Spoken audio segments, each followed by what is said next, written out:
দিছপুৰত মুখ্যমন্ত্ৰীৰ অনুদান বিতৰণ কাৰ্যসূচী লোকসেৱা ভৱনত অনুদান বিতৰণ কৰে মুখ্যমন্ত্ৰী ডক্টৰ হিমন্ত বিশ্ব শৰ্মাই পোনপটীয়াকৈ অনুষ্ঠানৰ মাজলৈ গৈছিল।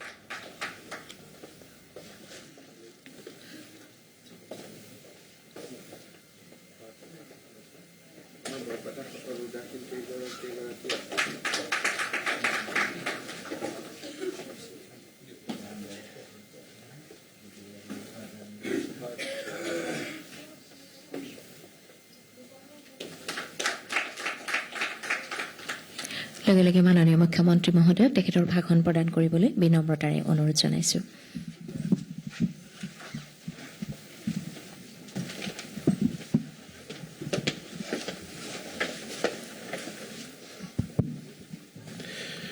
আজিৰ সভাত আমাৰ মাজত উপস্থিত অসম চৰকাৰৰ সাংস্কৃতিক মন্ত্ৰী পৰিক্ৰমা বিভাগৰ মন্ত্ৰী শ্ৰী বিমল বৰা ডাঙৰীয়া, অতিৰিক্ত মুখ্য সচিব শ্ৰী কল্যাণ চক্ৰৱৰ্তী ডাঙৰীয়া, অসমৰ বিভিন্ন সত্ৰৰ পৰা অহা আমাৰ সন্মানীয় সত্ৰাধিকাৰ প্ৰভু ঈশ্বৰসকল আৰু ভকত বাপসকল, অসমৰ বিভিন্ন জিলাত আজি ভিডিঅ' যোগে সংযোজিত হৈ থকা সত্ৰাধিকাৰ প্ৰভু ঈশ্বৰসকল আৰু বাপ ভকতসকল, উপস্থিত সুধীবৃন্দ, আমি আজি 2026 চনৰ দ্বিতীয় দিনটোত অৰ্থাৎ বছৰৰ দ্বিতীয় দিনটোত উপস্থিত হৈছোঁ আৰু আমাৰ চৰকাৰে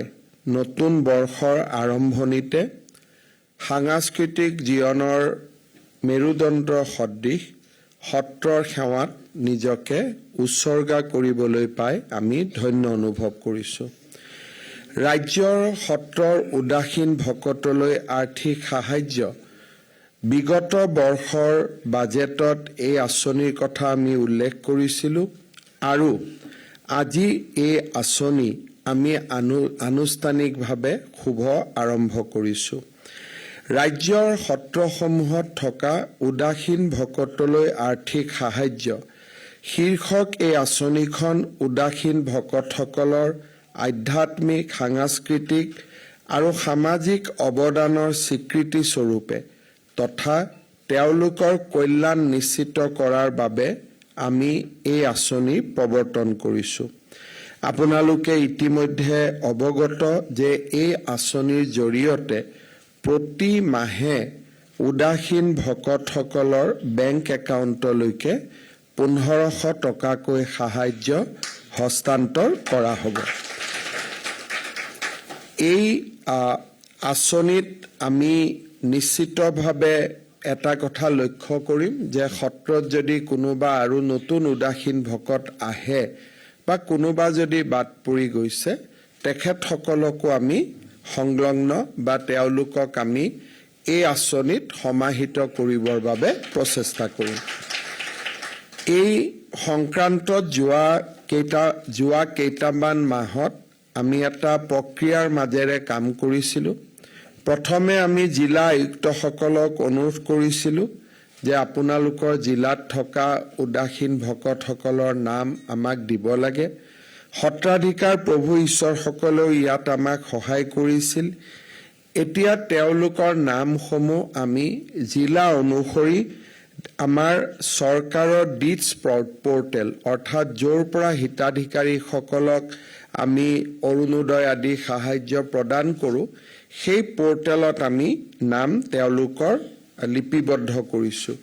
ইয়াৰ ফলত প্ৰতি মাহৰ নিৰ্দিষ্ট দিনটোত অৰ্থাৎ 10 তাৰিখে নিজে নিজেই এই পুঁজিটো আমাৰ ভকত বাপসকলৰ বেংক একাউণ্টলৈকে হস্তান্তৰ হ'ব। আপোনালোকে জানি ভাল পাব যে বৰপেটা জিলাৰ 10 গৰাকী, ধুবুৰীৰ 8 গৰাকী, গোৱালপাৰাৰ 8 গৰাকী, গোলাঘাটৰ 6 গৰাকী, যোৰহাটৰ 54 গৰাকী, কামৰূপৰ 14 গৰাকী, লখিমপুৰৰ 22 গৰাকী, মাজুলীৰ 474 গৰাকী, নগাঁৱৰ 7 গৰাকী, নলবাৰীৰ 6 গৰাকী, শিৱসাগৰৰ 5 গৰাকী, শোণিতপুৰৰ 3 গৰাকী আৰু ওদালগুৰি 3 গৰাকী, সৰ্বমুঠ 620 গৰাকী ভকতে বৰ্তমান এই সাহায্য পাব